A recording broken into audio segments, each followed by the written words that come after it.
하나님, 오늘 이 말씀으로 우리가 도전받기를 원합니다.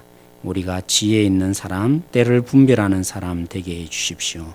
모든 것 주님이 역사하시고 일하여 주실 줄 믿고 예수님의 이름으로 기도드렸습니다. 아멘.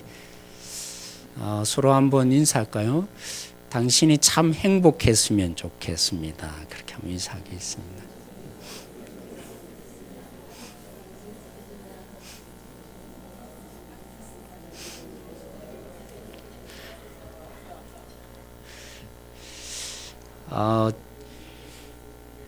네, 제가 곰곰이 생각을 해봤습니다. 어떤 생각을 했냐면 개미가 우리 교회는 제가 지금 이렇게 지나면서 참 아름다운 동산길이 이렇게 펼쳐져 있는데 개미는 제가 아직까지 한 번도 본 적이 없는 것 같아요. 여러분 우리 동산에 개미 있는 거 보셨습니까? 보셨어요? 그러셨군요. 제만 발견을 못했군요. 이 개미가 저한테 얘기를 하는 것 같아요. 목사님 좀 변명을 해주세요 라고 이렇게 얘기하는 것 같습니다. 왜냐하면 여러분들이 어릴 때 제 국어책에 초등학교 국어책에 개미와 배짱이 얘기가 나온 거 아시죠? 또 개미가 이렇게 포수와 개미가 있었던가요? 제 기억상 여러분 교과서도 그게 있었나요? 하여튼 뭐 그런 게 있습니다. 그 중에 가장 인상에 남는 게 개미와 배짱인데 그 예화 때문에 우화 때문에 자기가 너무 잘못 알려졌다는 겁니다. 그래서 제발 좀 목사님 저를 좀 제대로 변호해 주십시오. 저를 마치 소처럼 우직하게 열심히 일하는 동물로 사람들이 너무 아는 것 같습니다. 이렇게 저에게 얘기하는 것 같다는 것입니다. 정말로 얘기했다는 거 아니고요. 그럼 제가 정신분열에 걸렸겠죠. 그렇게 얘기하는 것 꼭 같아요. 여러분 그 솔로몬이 게으른 자여 너희는 개미에게 가서 그죠? 그가 하는 일을 보고 지혜를 얻으라 그러잖아요. 그래서 우리는 개미라면 어떤 생각을 합니까? 게으른 자의 반대는 뭐라고요? 부지런한 거. 그래서 개미가 지금 안타깝게 얘기하는 겁니다. 나를 너무 저평가했습니다. 나를 너무 부지런한 것에만 비유하고 있습니다. 그보다 제가 더 고차원적입니다. 그래서 한번 볼까요? 잠언 6장 8절에 있는데 구약 성경 916 쪽에 있습니다. 네, 6장 8절에 보면 6절에 우리가 그렇게 되어 있죠. 게으른 자여 개미에 가서 그가 하는 것을 보고 지혜를 얻으라 했는데 중요한 것은 지혜를 얻는 거 아니겠어요? 그런데 이 개미에 가서 뭘 배워야 하냐면 부지런함만이 문제가 아니라는 겁니다. 게으름의 반제가 부지런함일까요? 성경은 한편으로는 그렇게 얘기하지 않는다는 것이죠. 여러분 8절에 보면 개미의 가장 중요한 특징이 뭡니까? 여름 때는 뭐 합니까? 여름 때는 뭐 하죠? 먹을 것을 예비하는군요. 그리고는요, 양식을 언제 모읍니까? 추수 때에, 그죠? 이 말을 잘 새겨 들으십시오. 여기 보시면 여름 동안에는 먹을 것을 예비하는 때인 줄 알고 또 양식을 모을 때는 언제라고요? 추수 때인 것을 개미는 잘 분별해서 안다는 것이죠. 그렇다면 게으른 사람은요, 지금 그러면서 아주 강조적으로 말을 하죠. 뭐라고요? 뭐라고요? 때까지, 그리고 다시 어느 때에. 자, 이 개미와 게으른 자의 공통된 지금 특징이 있습니다. 연결고리인 거죠. 지금 핵심적인 단어가 뭡니까? 결국에는 게으른 자가 가장 못하는 게 뭡니까? 때입니다. 어떤 때? 어떤 때인데 지금 너희들이 누워 있느냐? 어떤 때인데 너희들이 잠들어 있느냐? 이거 아니겠어요? 그러면 개미는요, 여름이라는 때는 뭐 하는 거죠? 양식을 준비해야 되는 때. 그리고 우리로 치려면 가을이겠죠. 가을에는요, 이제 양식을 저장해야 되는 그때인 것을 개미는 알고 있다는 겁니다. 그러면 게으른 자의 가장 놓치는 부분은 뭡니까? 개미가 제일 알고 있는 부분은 뭡니까? 때를 알고 있고 분별한다는 겁니다. 때를 알기 때문에 열심히 해야 될 때와 놀 때를 아는 거죠. 우리가 흔히 말한 것처럼 노세 노세 젊어서 노세 이렇게 젊어서는 놀아야 되는데 이게 그죠? 어른자의 특징이 아니겠어요? 늙으면 이제 몸도 연약하고 못 노니까 지금 잘 놀아보자. 지금 젊을 때 뭐 해야 되는 때인지를 게으른자는 모른다는 것이죠. 그런 의미에서 처음 저는 참 한편으로는 불쌍한 삶을 살았다라고 생각합니다. 왜? 개미처럼 못 살았으니까요. 개미처럼 못 살았다는 얘기는 선생님들이 볼 때는 저는 범생일까요? 날라리였을까요? 범생이어서 저 은철이라는 녀석은 열심히 공부를 하고 부지를 하니까 좋은 대학 갈 거다. 근데 시험 치면요 예상 밖이었습니다. 열심히는 책상에 앉아 있어 공부는 하는데 때로는 그죠 서울에 있는 대학 못 가는 거죠.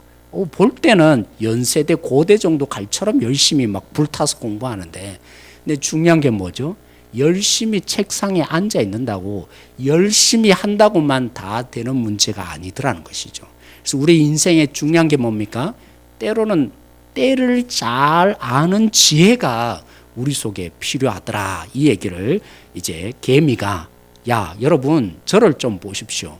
내가 괜히 부지런해한 거 이건 하위적인 차원입니다. 더 중요한 건 뭡니까? 나는 때라는 부분에서 누구보다도 지혜로운 사람입니다. 이 얘기를 해주는 것이죠. 그러므로 사랑하는 성도 여러분 우리도 그렇습니다. 신앙생활이 열심히 한다고 부지런한다고 때로는 불쌍해질 수도 있다는 것이죠. 그렇습니까? 뭔가 굉장히 열정을 다하는데 때로는 이 개미와처럼 되지 못하면 나는 열심히 했는데 엉뚱한 헛방을 날릴 때가 있을 수도 있다는 것이죠.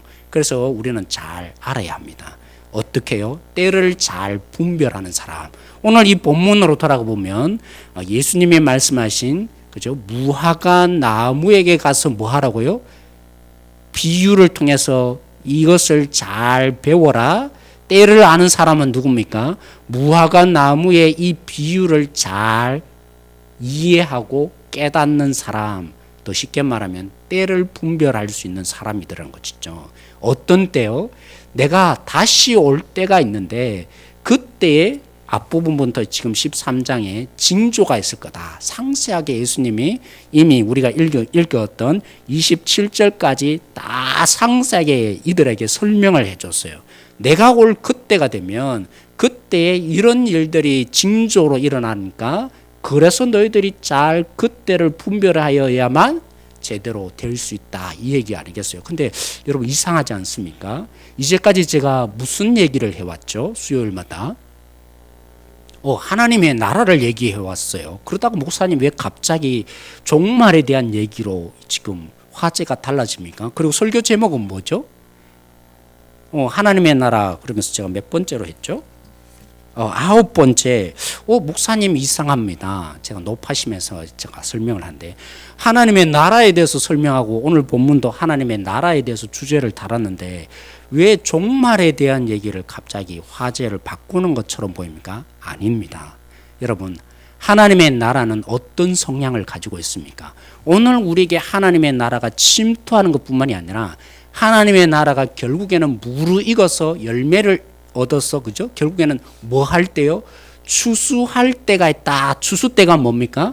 결국에는 하나님의 심판의 때가 있다. 지난주 여러분 기억나시죠? 네, 여러분 기억나실 것입니다. 바로 여러분들이 그죠? 금을 비유하면서 여러분 반드시 뭐가 있다고요? 하나님이 심판하실 그때가 있습니다. 물고기를 갈라내어서 좋은 물고기를 가져가고 나쁜 물고기는 결국에는 버리는 그때, 그죠? 밀과 가라지로 얘기한다면 밀은 거두어내고 가라지는 불살라 버릴 때, 그것이 하나님 나라의 또 한편에 미래에 우리에게 있게 될 하나님의 나라, 추수하게 될 그때, 열매가 이제 완성이 되어서 하나님의 나라가 완성되고 나면 뭐가 있습니까? 하나님의 심판이 주어질 때, 그 말을 예수님이 오늘 마지막 교훈적으로 가르쳐 주고 있는 이 본문입니다. 그러기에 우리는 잘 분별하라고 예수님은 얘기합니다.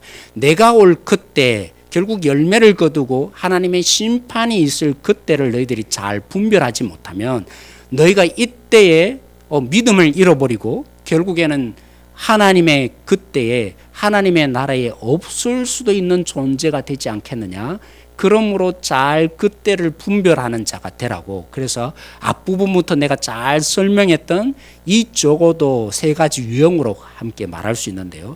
이러한 부분들에 내가 말했던 상세히 말하였던 이런 부분들을 잘 분별해서 준비를 잘 했으면 좋겠다. 예수님이 오늘 우리에게 교훈을 주고 있는 그런 내용인 것이죠. 그래서 다시 한번 서로 인사를 이렇게 했으면 좋겠는데, 개미처럼 때를 잘 분별하는 우리 모두가 되십시다. 한번 인사하겠습니다.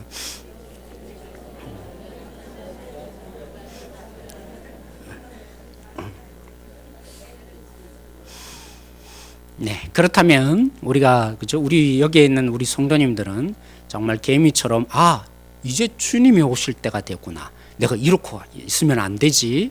그런 부분으로 잘 분별을 해야 되는데, 첫 번째로 살펴보기를 원합니다. 예수님이 오실 그때가 가까워지면 어떤 징조가 있는다고 하십니까? 첫째는 이렇게 말합니다. 성전이 파괴가 일어납니다. 하나님이 거하시는 집이 철저히 파괴되는데, 그것이 문제가 아니라 그러면서 드디어 무엇이 일어나냐면 고난과 핍박이 우리 속에 찾아온다는 것입니다. 그런데 그 고난과 핍박 속에 숨겨진 하나님의 의도가 있습니다. 그냥 단순히 핍박과 고난이 오는 게 아니라 너 안 믿으면 죽는다 이런 게 아니라요. 우리에게는 나름대로 기회가 주어집니다. 어떤 기회요? 오히려 고난과 그 핍박이 하나님의 복음이 어떻게 될까요? 소멸되고 사라지는 게 아니라 복음이 더 확장되어질 수 있는 그 기회의 때로 이제 인자가 올 거다 이렇게 말하고 있다는 것이죠. 예수님 당시는 이 말이 너무나 와닿았습니다. 왜냐하면 대부분의 성도들은 고위층의 사람입니까? 아니면 세상적인 계급으로 말하면 저 하층민들입니까? 대부분 하층민들이에요. 그러면 이들을 예수님 믿는다고 주로 괴롭히는 사람들이 누구겠어요? 고위층의 사람들이 불러내는 것이죠. 그러면서 재판을 한 겁니다. 네가 어떻게 이런 나쁜 사설을 가르치고 이 세상 질서를 어지피느냐. 거기에 불림을 받은 고난받는 거죠. 때로는 점토를 빼앗기고 때로는 가족에게서 쫓김을 받고 그래서 감옥에 가서 이제 마지막 변론의 시간을 가지게 될 때 그때 말을 하는 거죠. 뭐라고요? 아닙니다. 나는 절대로 잘못된 세상 질서를 어지럽히는 그런 내용을 전하는 사람이 아닙니다. 이것만이 진짜 세상을 바꾸어 놓을 수 있는 하나님의 능력입니다. 그리고 잘못 알고 있는데요. 여기에 생명이 있습니다. 뭐 할까요? 때로는 변증하고 때로는 증거해서 그들에게 뭐 할 기회가 된다고요. 지난 주일 오후 예배 또 그렇게 함께 다루었어요. 고난이 고난으로 끝나는 문제가 아니라 이들에게 엄청난 고난이 주어질 그때에 한편으로는 그것을 이용하여서 하나님이 오히려 복음의 확장을 주는 놀라운 일들이 우리 속에 펼쳐질 그때가 점점 보여지면 뭐 하라고요? 예수님이 드디어 우리에게 가까이 와 있구나. 너희들이 알라라고 예수님이 말씀하십니다. 여러분 교회사 쪽으로 늘 보면 그래요. 부흥이 일어났던 순간들을 보면 여러분 오늘 이 예수님의 말씀과 똑같아요. 여러분 우리나라도 마찬가지였고 초대교회도 마찬가지였고 그렇죠? 흔히 이렇게 말합니다. 순교자의 피가 교회를 교회답게 만들었다. 순교자의 피가 오히려 이 교회를 그저 깨끗하게 만들고 교회를 뭐 하게 했을까요? 부흥을 시켰다. 이렇게 종종 진단을 합니다. 사랑하는 성도 여러분, 우리 속에 핍박이 왔는데 그 핍박이 그냥 핍박으로 그치지 않고 복음을 전할 수 있는 기회, 그래서 복음을 더 확장할 수 있는 기회로 우리 속에 찾아온 것을 만약 우리가 발견한다면 뭐 하라고요? 주님이 오실 때가 다 되었구나. 그렇게 알라고 예수님이 첫 번째로 말씀하십니다. 그리고 두 번째 예수님이 하시는 말씀이 뭐냐면 예수님이 심판하러 오실 때가 되면 이런 일이 벌어질 거래요. 사실은 이미 오래전에 2000년 전 이상이죠. 아니 2000년보다 더 된 것이죠. BC 169년경에 유대 땅을 다스리던 통치하던 지도자가 있었습니다. 이방인인 것이죠. 시리아 왕 안티오쿠스 4세가 자신을 뭘로 불렀냐면 나는 제우스 신이다. 누구라고요? 나는 신이다. 그런데 제우스 신 거죠. 그 제우스 신은 어떤 신입니까? 모든 신 중에 가장 신화, 로마 신화 중에 나오는 거죠. 제일 우두머리 신 아닙니까? 근데 내가 신인데도 불구하고 인간의 몸을 입고 여기에 와 있다. 어떤 이 사람이 누굽니까? 지금 유대 땅을 다스리는 통치자예요. 4개의 땅으로 지금 분열이 된 다음에 다스렸는데, 그런 가운데 이 사람이 제우스 신이니까 그 유대 성전에다가 이 제우스 신전을, 그죠? 신상을 이렇게 딱 차려놓고, 그리고 제단에 불살라서 제물을 바치는 거기를 없애버리고는 제우스 신에게 바치는 제단으로 만든 겁니다. 어디다가요? 성전에다가. 그런 엄청난 일을 벌인 것이죠. 그리고 이들에게 안식일을 못 지키게 만듭니다. 그리고 금식도 못하게 만들고요. 여러분 생각해 보십시오. 오래전에 우리가 그렇게 말할 수 있을 겁니다. 일제 시절에, 그죠? 그 뭐라 그래야 되죠? 무슨 신사참배 신사참배를 하면 살고 안 하면 죽는다. 매일매일 거기에 예배하게 하지 않았습니까? 그럴 때마다 얼마나 많이 눌렸겠어요. 여기 있는 분 중에는 그런 분 없죠? 그런 나이대에 계신 분은 없을 거라 생각이 드는데, 아무튼 이 유대인들에게 있어서, 그죠? 성전이 뭡니까? 그들의 존재 이유입니다. 그 속에 예배를 드리고, 그리고 율법을 하나도 못 지키게 하니까 얼마나 고통스럽고 핍박이 이들 속에 임했는지 모릅니다. 지금 예수님이 그 얘기를 비슷하게 너희들이 이 경험을 했지. 그런 것처럼 내가 다시 오실 때, 자신이 다시 온다고 하지 않고 인자가 올 때라고 표현했는데, 우리는 그 인자가 누군지 아시잖아요. 예수님이 재림하여 심판하러 오실 그때가 되면 마치 너희가 당했던 상상할 수 없었던 그 핍박, 그와 같은 핍박이 너희에게 임하게 될 것이다. 그럴 때면 뭐 하라고요? 주님이 오셔서 이제 심판할 때가 가까운 줄 알아라. 그 정도가 아니라, 그와 같은 정도가 아니라 뭐라고요? 만약 내가 이 심판의 때를 감하여 주지 않았다면, 이 고난의 시간들을 단축시켜 주지 않았다면 아무도 예수님을 믿을 사람 있다고요, 없다고요? 없다. 이 말은 뭐겠어요? 엄청나게 너무나 고난이 심해서 모두가 믿음을 버릴 만한 그러한 고통이 너희들 속에 주어지게 될 것이다. 그럴 때 뭐 하라고요?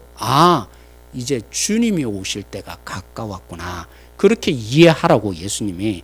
그러한 부분들이 보이면 마치 무화과 나무가 잎이 이제 점점 생기면 무슨 때란 거 알죠? 여름인 것을 유대인들은 압니다. 그리고 그 잎이 나서 이제 열매가 맺으면 이제 가을 추수 때가 되었구나 아는 것처럼, 이러한 징조가 하나 둘씩 보이면 드디어 예수님이 이 땅 가운데 심판자로서, 그죠? 추수하기 위해서 이제 오시는구나. 그때인 줄 알라는 것이죠. 마지막에 예수님 말씀하십니다. 이제 결국에는 그때가 되면 무슨 일이 가장 크게 벌어지겠습니까? 미혹의 영이 발동한다 그랬습니다.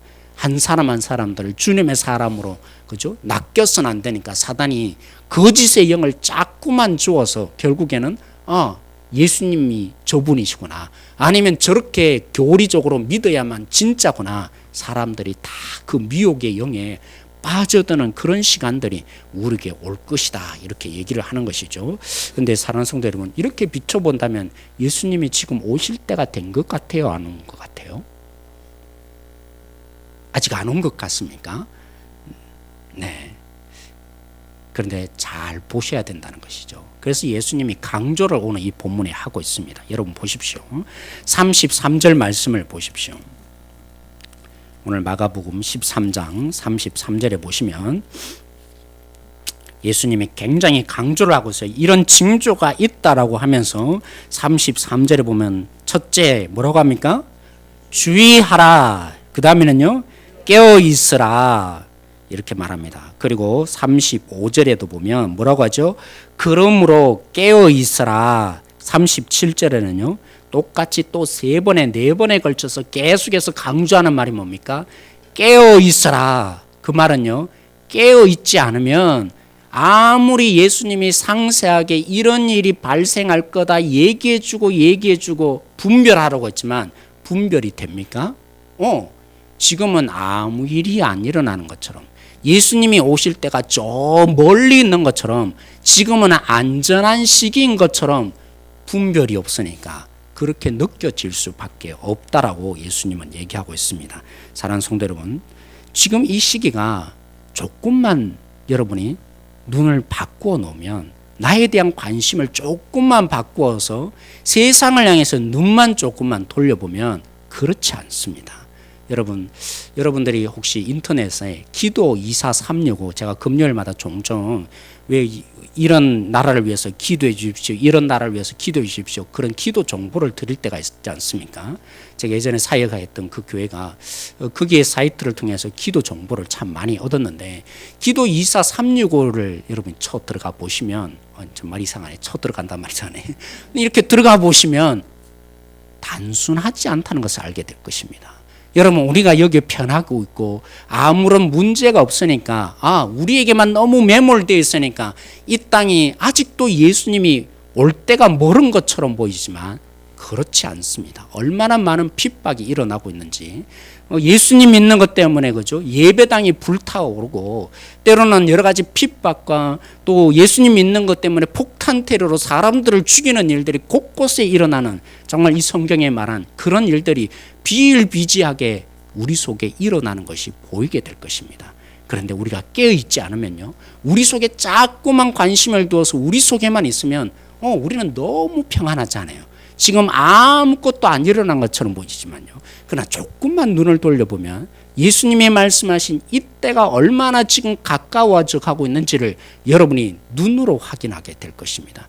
여러분, 고난이라고 해서 그냥 고난이 있겠어요? 우리는 흔히 그렇게 생각하는 것 같아요. 고난이라면 막 엄청난 핍박과, 그죠? 예수님 믿느냐 안 믿느냐 막 사진을, 그죠? 예전에 그랬다 그러잖아요. 제가 그런 생생한 얘기를 들었는데, 6.25 시절에 공산당이 총을 들고 와서는 예수님의 사진을 중간에 놓고, 너 믿는 사람들은 어떻게 할 거냐, 예수님 믿는지 안 믿는지 오늘 여기서 심판을 해보자, 그러면서 여기를 그냥 지나가면 봐줄 것이고 그냥 안 지나가는 놈들은 총살이다, 그것만이 핍박이겠습니까?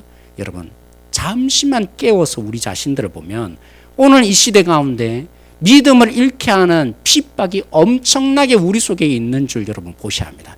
제가 대학 때 배웠던 용어 중에 하나가 상징적인 폭력이라는 말을 들었어요. 우리는 모르는 사이에, 그죠, 너무나 익숙해서 이 문화에, 그 문화 속에 오는 그냥 겉으로 드러난 폭력이 아니라 우리가 그 문화 속에 그냥 잠식되어 있는 상징적으로 다가오는 폭력을 그냥 받다 보니까 폭력으로 안 느껴진다는 거죠. 예를 들면 그렇습니다. 우리 어릴 적, 그죠, 교과서의 대부분은 남자들은 뭐 합니까? 남자들은 회사 가서, 그죠, 일하고, 여자들도 회사 가면 주로 어떻게 묘사됩니까? 커피 타오는. 그래서 회사에 가서 여자들은 뭐 해야 되는 존재예요? 커피 태워주는 존재, 막 그런 그림들이 주로 많습니다. 그래서 거기에 배우는 교과서를 통해서 뭐라고 느껴져요? 여자는 어떤 존재예요? 커피 태워주는 존재. 그게 뭐라고요? 상징적인 폭력이라고요. 우리가 모르는 사이에 우리의 문화가 여자는 이렇게 돼야 되고 남자는 이렇게 된다. 그래서 남성은 우월한 존재, 여자는 저 밑에 있는 존재로, 그죠, 옛날에 교과서가 가르쳐 왔다는 거예요. 그런데 미국에서는 거꾸로 말하면 이렇게 말하는 거죠. 이렇게 말하면 백인들은, 그죠, 굉장히 위대한 존재로, 흑인들은 저 밑에 있는 그런 내용들로, 그죠, 많은 소설이나 이런 부분들을 그려가니까 흑인들이 뭐라고 느끼겠어요? 우리는 이렇게 살아야 되는 것이 당연하다. 이게 무슨 뭐라고요? 상징적인 폭력을, 그죠, 우리도 모르는 사이에 당하면서 우리는 뭐라고 느껴요? 이건 당연한 거다. 폭력이 폭력으로 안 느껴지는 것이죠. 근데 우리가 조금만 눈 뜨고 보면 오늘 우리가 살아가는 이 삶이 만만합니까?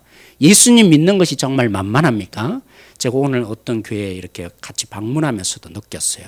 여러분, 심각한 거 싫어합니다. 왜 싫어합니까? 여러분, 우리가 고난당하는 거 싫어합니다. 이왕이면 편하고 교회에 와서 조금 더 즐거워야 되고 교회에 와서 행복해야 되고 교회에 와서 뭔가, 그죠, 뭔가 이런 신나는 일이 있어야 교회를 오는 이 시대가 된 것입니다. 왜 그렇습니까? 성도들이 지금 이 땅 가운데 너무 피곤한 것이죠. 하는 일마다 너무나 마음 졸이고 살아가야 되는 이 생존의 경쟁 속에 정말 우리는 너무나 피곤하다가 교회에 한번 오는 것입니다. 그러면 교회 와서 그죠? 하나님의 선하시고 기뻐하시고 온전한 뜻을 분별하기보다도 뭐 하고 싶을까요? 그냥 가만히 앉아 있다가 좋은 소리 듣고 그렇게 가고 싶은 거예요. 빨리 결론을 내주고 싶은 거죠. 목사님, 뭐 이런 얘기 저런 얘기 다 좋은데 그거 다 싫습니다. 지금 안 그래도 머리 터져 죽겠는데 목사님 그래서 어쨌다는 겁니까? 결론을 얘기해 주십시오. 그럼 뭐 합니까? 대부분의 성도님들이 지금 이 세상 속에 사고하고 고민하기가 왜 싫어지는 겁니까? 오늘날 우리의 문화가 사고하는 문화가 아니에요. 철학적인 세계관을 자꾸만 사단이 감추어 놓습니다. 오로지 감각적으로 눈에 보이는 이 세계에 물들도록 우리를 물들여 놓죠. 그러니까 생각하기가 싫은 겁니다. 뭐 하기만 원하죠? 그냥 결론만 던져주기를 원합니다. 그래서 어떻게 살라는 겁니다. 왜요? 그만큼 두 가지의 어려운 현상들을 우리는 겪고 살아가요. 안 그래도 세상에 심각한데 교회 와서 심각하기도 싫다는 것이고, 또 한편으로는 우리 문화가 감각적이고 사고의 문화가 아니라 그냥 아무런 생각 없이 그냥 왔다가 가기를 길들여 놓는 문화, 이 속에 사고의 문화는 다 말살시키는 사탄이 그렇게 교묘하게 그죠? 상징적인 폭력을 우리 속에 행사하는데 성도들이 이 속에 길들여지다 보니까 왜 그렇게 생각을 해야 되냐고, 왜 굳이 깊이 생각을 해야 되냐고, 담배 피워야 되는지 말아야 되는지 그것만 얘기해 주시라고. 그럴 수밖에 없습니다. 이 속에 우리는 뭐라고 생각하죠? 당연한 것이라고. 당연히 그래 가야만 교회가 부흥할 수 있다고. 복음의 진실은 그렇지 않습니다. 복음은 어떤 것입니까? 죽느냐 사느냐의 문제가 달려있고, 이 속에 하나님의 뜻이 무엇인지를 분별을 제대로 하지 못하면 사단의 종로로 탐으로 살게 될 것인가의 문제가 달려있는데, 오늘날 이 시대는 심각성을 다 제거해버립니다. 그래서 하나님의 말씀에 깊이 묵상하고 그 하나님의 말씀이 우리를 살아있게 만드는 게 아니라 그냥 잠시 왔다가 평안하게 마음을 위로를 얻고 잠시 평안을 누리다가 힐링에 그죠? 이 시대를 누리고 그냥 교회 와서 골치 아픕니다. 골치 아픈 거 던져주지 마세요. 이러면서 그냥 힐링을 얻고 가는 사람. 그러면 사람이 변화가 있겠어요? 본질의 변화가 없는데 사람이 어떻게 변화가 있겠습니까? 근데 우리는 그게 상징적인 폭력이라고 느끼지 않는 겁니다. 그렇지. 오늘 이 땅 가운데 그냥 잘 왔다가 평안하게 왔다가 집에 가면 하나님 앞에 할 일을 다 한 것처럼, 그죠? 우리를 그렇게 만드는데 누가 그 일을 하고 있습니까? 우리도 모르는 사이에 사단이 우리를 그렇게 핍박하고 있는지 우리는 너무나 물들어서 그게 사단의 핍박인 줄 모르고 살아가는 그런 시대가 점점 되어가는 것입니다. 여러분, 오늘 이 시대 가운데 어떤 분이 그러더라고요. 교회에 누가 옵니까? 교회에 올 수 있는 사람은 그런 사람이라 그래요. 너무나 힘들어서, 너무나 기대될 것이 없어서, 그래서 너무나 미약해서 교회에 오는 거라고. 다 할 수 있는 일이 있으면, 뭐든지 다 할 것이 있으면 굳이 왜 교회로 오겠냐고. 너무나 가진 거 없으니까, 너무나 불안하니까, 마음에 불안함이 있든지 어려움이 있으면 그래서 교회에 오는 거 아니겠냐고. 한편으로 그렇습니다. 오늘 이 시대에 우리에게는 옛날과 다릅니다. 옛날에는요 다 절망이었어요. 뭐든지 다 기대할 것이었고 가난 속에 너무나 찌들려 있으니까 뭐만 바라보겠어요? 하나님만 바라볼 수밖에 없었어요. 솟아날 구멍이 없잖아요. 그래서 붙잡고 하나님 좀 이 가난을 해결해 달라고. 내 자녀가 이렇게 고통 속에 있다고 그죠? 심지어는 남편이 기댈 만한 것이 있습니까? 때로는 우리 남편들이 그렇잖아요. 옛날에는 그렇죠. 술 먹고 집에 와서 아내를 때리는 그런 가정 속에 있는 부모님들이 참, 아내들이 참 많았잖아요. 그러니까 교회 와서 그저 우는 것밖에 더 있었겠어요. 그러니까 하나님밖에 없다고 매달리는데, 지금은요 너무나 교육도 잘 받고 너무나 해결되는 일들이 많아요. 답답하지 않아요. 하나님을 굳이 찾을 필요가 없어요. 하나님 없이도 그냥 잘 살아갈 수 있는 세상이 되는 겁니다. 그래서 한편으로는 폭력이에요. 어떤 폭력이요? 오늘 이 시대가 폭력의 시대를 살아요. 하나님을 기대할 필요가 없는 세상. 이 세상이 그렇게 만들어요. 간절하게 하나님께 기도할 필요가 없어요. 왜냐하면 조금만 손을 뻗치면 다 저절로 이루어지거든요.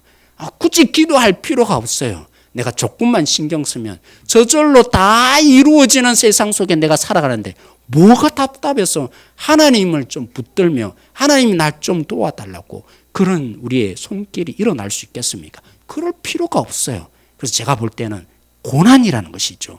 그냥 육체적으로 찾아오는 건 예수님 안 믿게 하는 고난만이 고난인 게 아니라 오늘 이 시대를 조금만 뒤집어 보면 하나님을 정말 철저히 믿지 못하도록 뿌리 속까지 우리로 하여금 하나님에 대한 기대를 완전히 저버리게 만드는 이 땅의 사탄의 교묘한 이 고난이 우리 속에 있는 줄 깨어서 눈 뜨고 보면 그렇구나.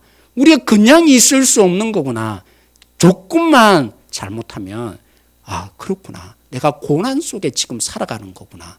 이 억울함 속에 내가 그냥 묻혀서 너무나 자연스러운 것처럼 내 자신이 살아갈 수밖에 없구나. 이 사실을 우리가 눈 뜨고 보게 될 것입니다. 사랑하는 성도 여러분 대전이 어떤 지역입니까? 여러분 신천지가 그죠? 가장 중심에 두는 지역이라 그래요. 그래서 흔히 말하기를 그렇게 말합니다. 아무도 알 수 없다고. 우리 성도들 가운데 누가 신천지에 물들어 있는지 그렇다고 여러분 불안해하지 마십시오. 누가 신천지인가 그런 생각하니 조금만 눈 떠보면요. 너무나 지금 미혹의 영들이 얼마나 활개치고 있는지 그냥 우리가 여기 속에 있으니까 우리끼리만 이렇게 눈으로 보고 있으니까 그냥 평안하고 미혹의 영도 없는 것처럼 보이지 않습니다. 조금만 제대로 깨어 있어 보면 얼마나 우리를 하나님의 뜻과는 상관없는 정의와 너무나 세상적인 용어가 교회 속에 들어와서 그죠? 굳이 이단만이 결국 하나님의 뜻을 거스르겠습니까? 우리로 하여금 하나님의 그 용어가 사라지게 만드는 세상적인 용어가 교회 속에 얼마나 들어와 있는지 정말 보고만에 제대로 눈 뜨고 보면 이 땅이 단순한 세상이 아닌 겁니다. 우리를 미혹해 하고 우리를 너무나 안전한 가운데 하나님을 떠나 살게 만드는 거짓된 이 영들이 우리를 사로잡고 있는 거 여러분이 보게 될 것입니다. 그러므로 깨어 있으라고 예수님 얘기하시는 것이죠. 깨어 있지 않으면 예수님이 말씀해 주신 이 하나하나의 낱낱의 사건들이 보여지지 않을 것이라고 예수님은 경고하고 있습니다. 사랑하는 성도 여러분, 지혜로운 자가 되십시오. 때를 분별할 수 있는 지혜로운 자가 되어 주십시오. 오늘 이 시간이 정말 예수님이 말한 그때보다도 얼마나 주님이 이 땅 가운데 올 때가 가까이 와 있는지를 눈뜨고 제대로 보는 우리 성도들이 되십시오. 제가 예전에 그죠 연평도 사건이 있었잖아요. 그죠? 그때 참 서울에서는 참 희귀한 일이 발생했습니다. 라면이 갑자기 동났어요. 왜 라면이 동났습니까? 이제 전쟁이 일어났다고 연평도 사건으로 해서 그죠 포격을 한번 받았으니까 이제 전면적인 전쟁이 치러질 거라 생각하니까 그들이 뭐 했습니까? 서울 시민들이 이마트에 가서 라면을 사재기를 이제 하면서 나름대로 준비를 한 거 아니겠어요? 여러분 그렇습니다. 자, 이 부분을 보면서 여러분에게 그렇게 도전을 드리고 싶어요. 그 사건 하나만으로도 세상 사람들은 뭐 해요? 준비를 합니다. 이런 일이 있을 것이라고 라면을 사재기를 합니다. 근데 오늘 우리가요, 종종 우리는 이렇게 말하는 거죠. 말씀대로 살기가 너무 힘듭니다. 말씀대로만 하고 어떻게 삽니까? 주님의 뜻대로만 하고 어떻게 삽니까? 예수님이 왜 이 경고를 해주셨는데요? 대비를 하라고요. 고난이 있음을 대비를 하라고요. 그냥 우리가 있으면 이 고난 속에 다 매몰되어서 주님의 뜻을 버리고 자기가 다 세상에 물들어 갈 거니까 뭐 하라고요? 제대로 준비하고 제대로 대비를 하라고요. 그런데 이것이 뭐 해야만 가능하다고요? 깨어 있어야만 이 시기가 뭔지를 제대로 알 수가 있다고요. 사랑하는 성도 여러분, 우리는 변명할 수 없습니다. 어떤 변명요? 여러분 제가 단호하게 말합니다. 사랑하는 성도 여러분, 말씀대로 살아갈 수 없다 변명할 수 없습니다. 하나님의 뜻은 우리의 이 땅 가운데 펼칠 수 없다 변명할 수 없습니다. 왜요? 포격 하나만 와도 우리는 뭐 하는 사람이에요? 라면 사고 온갖 준비를 다 하는 존재입니다. 그래서 예수님이 그 얘기를 하신 거 아니냐는 것이죠. 너희가 이런 때가 될 것이기에 말씀대로 살지 못하도록 너희들에게 이 말씀대로 살다가는 죽을 것이라고, 이러다가는 세상 속에 딴 낙오자로 살게 될 것이라고 예수님이 경고하셨거든요. 그러기에 너희들이 깨어 있으라고. 문제는 어디에 있었던 것입니까? 우리가 깨어있지 않은 것이 문제였던 것이죠. 말씀이 우리에게 너무나 고차원적인 어떤 것들이 아니라 지킬 수 없는 하나님의 너무나 엄한 말씀이었던 것이 아니라 오늘 예수님이 말씀하신 것처럼 우리가 준비만 하고 있었더라면, 우리가 대비만 하고 있었더라면 어떻게 하나님의 말씀이 우리 가운데 실제가 되지 않을 수가 있겠습니까?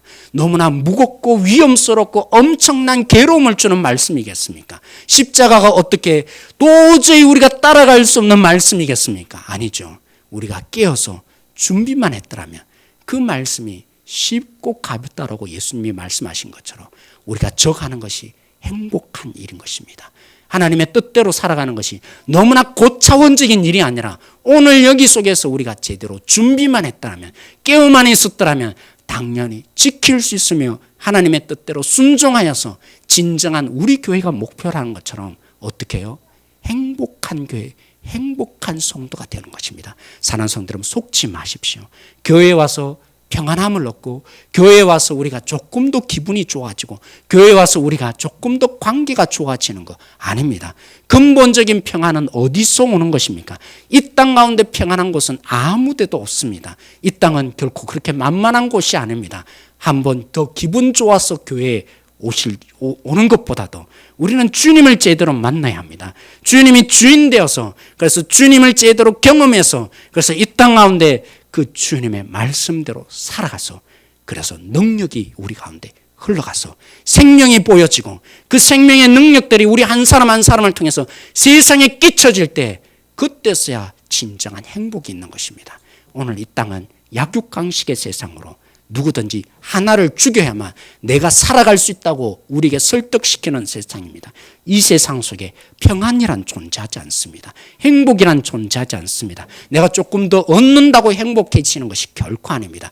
내 자녀가 조금 더 좋은 대학 간다고 행복해지는 것이 아닙니다. 왜요? 가봤자 또 그 속에 약육강식의 동물의 이 왕국이 여전히 이 땅 가운데 펼치는 세상입니다. 그 어디에도 평안은 없는 세상입니다. 이 속에 우리가 주님의 능력을 힘입어서 제대로 준비하고 제대로 대비하고 깨어있어서 그 주님의 능력이 부어져서, 그래서 이 땅 가운데 펼쳐질 때 그때서야 이 땅은 행복이 오는 것입니다. 우리 모두가 그 주님의 진정한 사람들로, 주님을 만나는 자로, 깨어있는 자로, 주님의 말씀 앞에 순종함으로 제대로 준비하는 자가 되어서 이 땅에 주님의 오실 그때를 제대로 준비해 갈 수 있는 우리 모든 성도들 되어지길 소망합니다. 기도하겠습니다. 우리 한번 이 시간에 같이 기도하기를 소망합니다. 오늘 말씀대로 깨어있는 자가 되도록 기도하십시다. 예수님을 믿는 가운데 당하는 어려움이 어려움으로 남지 않고 복음을 증명할 기회가 되도록 이 시간에 기도하십시다. 우리가 고난을 두려워하지 않도록 기도하십시다. 이 대전이 신천지가 특별히 강하게 역사하는데 이단에 우리가 속지 않도록, 특별히 교회가 너무나 세속화되어지지 않고 오직 복음의 그 순수성을 제대로 지켜가서 진정한 능력들이 교회를 통해서 복음의 능력들이 나타날 수 있도록 이 시간에 우리 함께 기도하며 나가기를 원합니다. 오늘 말씀을 적용하며 우리 함께 기도하겠습니다. 하나님, 오늘 우리가 이 말씀을 저희들이 함께 나눕니다. 오늘 이 말씀으로 저희들이 자신들을 붙들고 나아갑니다. 오늘 이 땅 가운데 주님이 저희들 가운데 임하실 것이라고 했습니다. 눈 뜨고 보면 얼마나 주님이 가까이 있는지를 저희들이 보게 됩니다. 주님이 오실 때가 점점 가까우는 이 땅이 되어갑니다. 주님이 오시는 이 땅을 보면서 하나님 심판받고 멸망당해야 될 땅이 되어지지 않기를 원하였기에 우리의 복음의 이 순수성을 지켜갈 수 있는 참된 그리스도인들 되어가기를 소망합니다. 믿음 가운데 우리가 설 수 있기를 소망합니다. 하나님, 우리가 어려움을 겪지만 때로는 주님 때문에 우리가 이 땅 가운데 살아가는 이 속에 복음을 증명할 수 있는 기회가 주어진 것을 바라보게 하여 주십시오. 우리가 고난을 두려워하지 않기를 원합니다. 우리가 하나님 아버지 이 지역 속의 신천지가 너무나 강하게 역사하는 이 땅의 현실들을 바라보면서 주님의 오심이 점점 가까워져 가는 것을 보게 하여 주십시오. 우리가 평안하다고, 우리가 아무런 문제가 없다고, 우리 속에 그저 오늘 또 그저 살아갈 수 있기에 하나님의 오심이 너무나 멀었다라고 저희들이 생각하기 참 쉬운 이때에 하나님, 우리로 하여금 너무나 핍박이 강합니다. 예수님을 믿지 못하게 합니다. 주님 없이 살게 합니다. 모든 것들이 그저 다 해결될 수 있는 이 세상 속에 주님을 찾지 않아도 오늘 하루가 하나님 주님 없이 살아도 우리 속에 죽음이 놓여지지 않는, 하나님 우리에게 하나님 마취를 맞은 것처럼 우리가 무감각한 이 시대 속에 우리가 살아갑니다. 이런 때 우리가 정말 깨어있는 성도들이 되어지기를 원합니다. 주님이 저희들 가운데 가까이 와 있음을 저희들이 볼 수 있는 성도들 되어지기를 원합니다. 우리에게 진실로 하나님을 바라보며 주님의 은혜를 구하며 살아갈 수 있는 진정한 성도들 되어질 수 있도록 주님이 우리 가운데 함께 임하여지는 그 그리스도의 은혜가 우리 속에 임하여질 수 있도록 하나님 저희들이 기도합니다. 주님 붙들어 오시기를 간절히 바랍니다. 함께하여 주옵소서. 우리가 함께 교회를 위해서 한번 우리의 시간에 기도하기를 원합니다. 우리 구원받는 우리 성도 한 분 한 분들이 모인 곳이 교회입니다. 우리 교회가 그러한 공동체, 서로를 같이 아파하고 같이 눈물을 흘릴 수 있고 같이 붙들어주고 그래서 같이 협력하며 그래서 행복해지는 교회, 그러한 교회가 되어질 수 있도록 공동체라는 이 진정한 의미가 우리 가운데 흘러갈 수 있도록 이 시간에 기도하십시다. 또 이번 주에 육체적인 질병에 고통스러워하는 지체들을 참 많이 보게 됩니다. 또 감기에 걸리고 여러 가지 연약해진 우리 지체들이 많이 있습니다. 특별히 육체적인 질병으로 고난당하는 우리 성도들 하루속히 하나님 고쳐달라고, 하루속히 건강을 회복시켜달라고 이 시간에 기도하십시다. 우리 교회 비전이 성취되어질 수 있도록 하나님께서 특별히 앞선 교육자들, 당회원들, 우리 회장님들, 우리 교육부서 부장님들 하늘로 쏘는 지혜를 구하며 모든 일들을 결정할 수 있고 하나님 뜻에 순종할 수 있는 그런 우리 모든 앞선자들이 되게 해달라고 기도하십시다. 우리 전호신 이화 선교사님 이 중국 속에서 선교를 감당하고 있는데 이러한 일들을 위해서 우리 함께 한번 이 마지막으로 한번 더 같이 기도하기를 원합니다. 기도하겠습니다. 하나님, 저희들 기도합니다. 구원받은 우리에게 하나님, 우리 함께 모여지는 이 교회라는 공동체를 허락하여 주셨습니다. 함께 아파하며 함께 즐거워하며 함께 눈물을 흘리고 함께 기뻐하는 교회됨의 본질에 나타나게 하여 주십시오.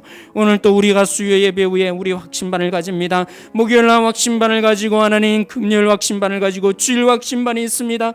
이 속에 하나님 아버지, 저희들이 교회라는 의미를 다시 한번 새기려고 합니다. 우리가 왜 주님 앞에서 부르심을 받았는지, 교회의 공동체됨의 이 본질, 구원의 본질을 함께 나누려고 합니다. 도전을 주시기를 원합니다. 육체의 질병 속에 있는 성도들 하루속히 고쳐주시기를 원합니다. 육체의 질병 속에 고통을 당하는 성도들 하루속히 낫게 하여 주십시오. 하나님의 나를 그 육체 위에 주님께서 이루어 주셔서 하루속히 구원이 임하게 하여 주시기를 원합니다. 너무나 안타까운 심령 속에 있는 우리의 지체들, 마음이 병든 자들 주님이 고쳐주시기를 원합니다. 물질적으로 연약한 자를 고쳐주시기를 원합니다. 관계의 어려움을 겪고 있는 지체들 주님께서 고쳐주시기를 원합니다. 하나님의 나라를 이 가운데 임하게 하여 주시기를 원합니다. 하나님, 특별히 하나님, 감기에 걸려있는 자, 여러 가지 하나님 이 환절기에 병들어 있는 영혼들을 주님께서 불쌍히 여기셔서 하루속히 고침을 받고 더 건강하여져서 우리가 세상에 나가야 되는데 세상을 제대로 섬길 수 있는 건강한 몸을 우리 한 사람 한 사람 가운데 주시기를 원합니다. 우리 교회 비전이 성취되어야 합니다. 행복한 교회, 행복한 성도들이 되기 위해서 하나님 앞선 교육자들, 당회원들, 회장들, 부장님들 하나님 아버지 하늘로 쏘는 지혜를 구하기를 원합니다. 하나님의 은혜를 힘입을 수 있는 모든 성도들 되어지기를 원합니다. 주님의 뜻에 함께 무릎 꿇고 주님의 뜻이라면 순종할 수 있는 그 아름다운 우리의 앞선 자들이 되게 하십시오. 그렇게 먼저 된 자로서 섬기는 아름다운 자체들이 되어질 수 있도록 주님이 함께 하여 주시기를 원합니다. 특별히 우리 전호신이 선교사님을 위해서 기도합니다. 하나님, 특별히 이화 선교사님 건강이 좋지 않아서 다시 한국 땅으로 나와야 합니다. 자녀들 하나님 아버지, 하나님 이 부분이 달려 있어서 또 한국 땅으로 들어와야 되는데 하나님 모든 부분에 있어서 주님이 책임지시고 함께하여 주시기를 원합니다. 주님의 권능과 능력이 임하여지는 참된 의미들이 심겨질 수 있는 하나님 우리 선교사님 가정 되어질 수 있도록 주님 붙들어 오시기를 간절히 바랍니다.